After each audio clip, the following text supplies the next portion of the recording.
तलत साहब और नदीम साहब ने तो खैर ग्राउंड पे जाके बहुत कुछ करके हमें बताया कि लोग क्या सोच रहे हैं, क्या कह रहे हैं, लेकिन अब लोगों ने कर दिया है। आज नदीम मलिक साहब, आपके ख्याल में लोग निकले हैं, नहीं निकले हैं, क्या किया आज लोगों ने? पहले दिन जब हमने ट्रांसमिशन स्टार्ट की थी तो शायद आप ही ने सवाल पूछा था कि लोग जो चाहते हैं, तो मैंने कहा था कि 8 को जो नतीजा आएगा जो लोग चाहते हैं शायद उससे मुख्तलिफ हो। मैं अभी भी उसके ऊपर कायम हूँ, जो लोग चाहते हैं शायद नतीजा उससे मुख्तलिफ हो। जो वोटिंग टर्न आउट के ऊपर भी एक्सपेक्टेशन थी शायद उससे थोड़ा कम है। अभी तक जो फर्स्ट हाफ था उसमें तो ज़्यादा कम था, सेकेंड हाफ में थोड़ा पिकअप हो रहा है, लेकिन आई बिलीव कि may be below 50। Last election में 51 पॉइंट समथिंग था, अभी मुझे लगता है कि शायद 45 समथिंग हो, इससे ऊपर ना जाए, फिर 40s में रहेगा, इससे ऊपर जाता भी लगता नहीं। हो सकता है फार फ्लंग एरियाज़ के नताइज आएँ तो मुख्तलिफ लगे। बाकी वोटिंग पैटर्न्स को देखें तो पीटीआई की तरफ से जो लार्जली फील था कि इनकी तंजीम नहीं है, ये एक्सपेक्टेशन इनकी ये है कि इनका वोटर खुद जाएगा और वोट डालकर आएगा सिर्फ इमरान की अपील के ऊपर। तो मुझे नहीं लगता कि उतनी बड़ी तादाद में ये अपनी मोबिलाइजेशन कर पाएँ। शहरी हलकों में फ़र्क पड़ेगा, जैसे यहाँ पर सलमान नकम राजा का हल्का है तो वहाँ पे एक्टिविटी नज़र आएगी आपको, लतीफ़ खोसा में एक्टिविटी नज़र आएगी आपको, लेकिन ये अक्रॉस पाकिस्तान ये सब जगहों पे ये नहीं होगा। ख़ास तौर पर जो कस्बे हैं, देहात हैं, छोटी जगह पे, वहाँ पर आपको वोटर को मोबिलाइज़ करना पड़ता है, ट्रकों पे, ट्रालियों पे, टांगों पे बिठा कर लेके जाते हैं। वहाँ पर एक मिसिंग लिंक होगा जहाँ पीटीआई को नुकसान होगा। दूसरा, जो फर्स्ट हाफ में स्लो डाउन था वोटिंग में और ख़वातीन के जो पोलिंग बूथ हैं वहाँ पर ख़ास तौर पर कंप्लेंट्स हैं, और बाज़ जगहों पर ऐसा है कि एक घर के 4 वोट एक जगह पे हैं, 2 वोट एक जगह पे है, तीसरा वोट एक तीसरी जगह पे है, और ये काफ़ी कॉमन कंप्लेंट है। उससे कुछ प्रॉब्लम्स आएंगी जो मुझे लगता है कि एंड में हो सकता है कि जो हमारी ट्रेडिशनल पॉलिटिकल पार्टीज हैं, नून लीग और पीपल्स पार्टी, उनको कुछ जगहों पे बेनिफिट करे। दुरुस्त हो गया। मतलब ये कि शिकायत ना हो तो फिर तो हमारा इलेक्शन तलत सा मुकम्मल नहीं हो सकता। शिकवा ना हो या ये ना कहा जाए कि यहाँ धांधली वहाँ धांधली, तो फिर तो इलेक्शन ही ना लगेगा। कोई भी इलेक्शन मुकम्मल नहीं होता शिकायत के बगैर। अमेरिका जो बड़ी एक कभी जमहूरियत है, उसके अंदर जो इंतखाबी अमल के बारे में उनके अपने विनिंग और लूजिंग कैंडिडेट्स तवील अरसे से कहते चले आ रहे हैं, उसके बाद तो लगता है कि कोई भी इलेक्शन जो है शिकायत के बगैर नामुकम्मल ही है।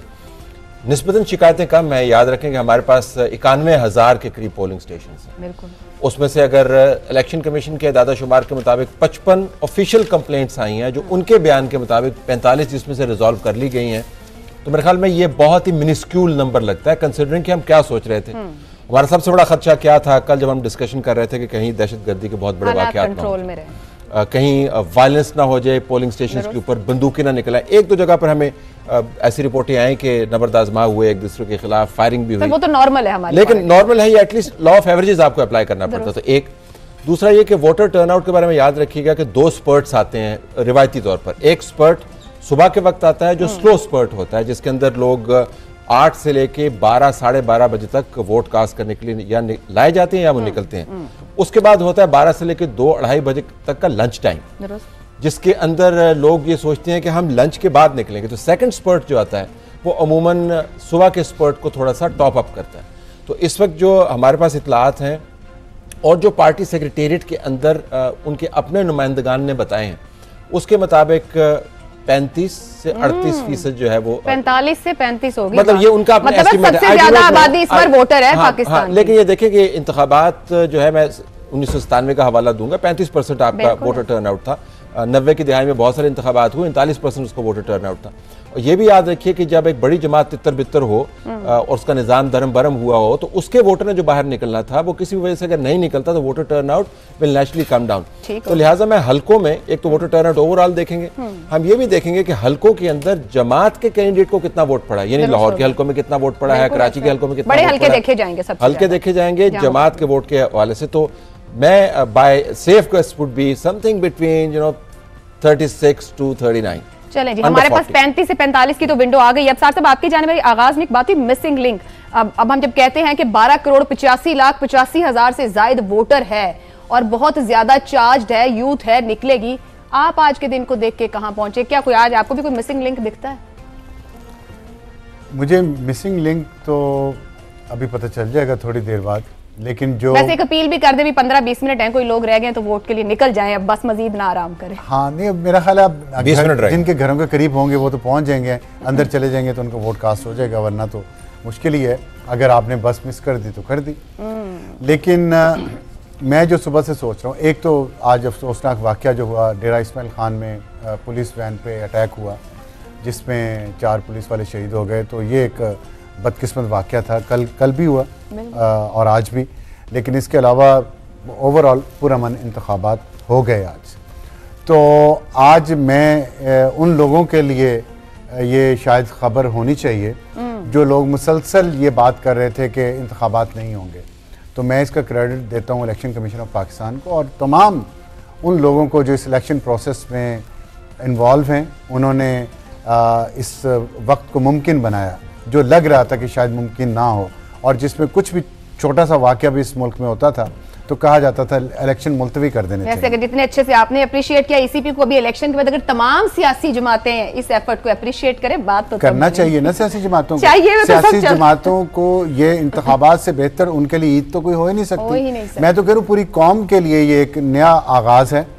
और एक तो इलेक्शन हो गए आज, तो इसलिए वो आवाजें याद रखे अवाम भी कि जो मुसलसल ये कहे जा रहे थे कि इलेक्शन नहीं होने चाहिए, मुलतवी कर देने चाहिए, तो अभी भी आज शाम के बाद भी वो नई अफवाहें फैलाएंगे, नई बेयकीनी फैलाएंगे। टर्न आउट अच्छा, टर्न आउट की बात जो है ना, देखें टर्न आउट पे जो इन्होंने कहा है कि वो मैं तो अभी भी इस पे कोई पेशीन कोई नहीं करूंगा जब तक कि फाइनल फिगर नहीं आ जाता। तो पूरे मुल्क से खबरें आ रही, थोड़ा अंदाजा तो बन रहा है। अंदाजा देखिए, मैं खबरें अंदाजे पे ही है ना, अंदाजे पे वो डायरेक्ट मैं अंदाजे को फिर एक और अंदाजा दे दूं, मैं नहीं मुनासिब समझता। मैं समझता हूँ जो फैक्ट्स एंड फिगर्स है ना, वो दे स्पीक फॉर देमसेल्फ। अभी कुछ देर में पता चल जाएगा। और ये बात दुरुस्त है कि कभी आपका पिछली दफ़ा 51% था शायद, और उसकी वजह यह थी कि जिस तरह उन्होंने कहा एक बहुत बड़ी जमात उस वक्त मौजूद थी, तितर बितर नहीं हुई थी। और दूसरी वजह यह थी कि उस दिन आरटीएस बैठ गया था, और आरटीएस बैठने के बाद जो बक्से भरे गए थे वो भी रिफ्लेक्ट हुए थे उस हाई टर्न आउट में, जो शायद 51% पिछले दफ़ा भी नहीं था। तो हमारे यहाँ यूजुअली जो टर्न आउट है वो 35 to 45% के दरमियान में होता है। 2013 में भी आई थिंक 53% है। मेरा तो पिछले 2013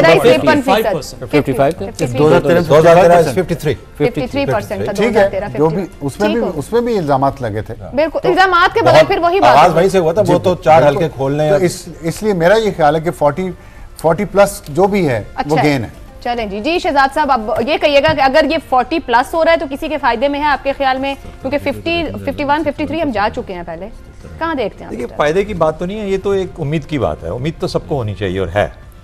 और दूसरी बात ये कि क्या इतने बड़े मुल्क के अंदर जो पसमानदा भी हो, 25 करोड़ की आबादी में से 12 करोड़ वोटर हो, और इतना वेल कनेक्टेड भी ना हो, यानी हमारी कनेक्टिविटी भी बड़ी उस पर सवाल आता है कि कितनी जल्दी लोग पहुंचते हैं, किस तरह पहुंच पाते हैं, ये तमाम चीज़ें। तो जब आप 40-50% देखते हैं, बहुत अच्छा टर्न आउट होता है, it's not a bad turn out. लेकिन कंपेयर करें दुनिया के बाकी ममालिक के साथ, अमेरिका 70%, स्कैंडिनेविया 90%, 95%, लोग वहाँ पे ड्यूटी समझते हैं। वो कहते हैं ये हमारी फर्ज है कि हमने वोट डालना। सर, मगर हम 53 से 51 और अगर आज ये लोग कह रहे हैं 40 पे हम आ जाते हैं, तो फिर हम कहाँ जा रहे हैं? जिन हालात में हम रहते हैं, जिस किस्म के हमारे पस मंजर रहा है, जो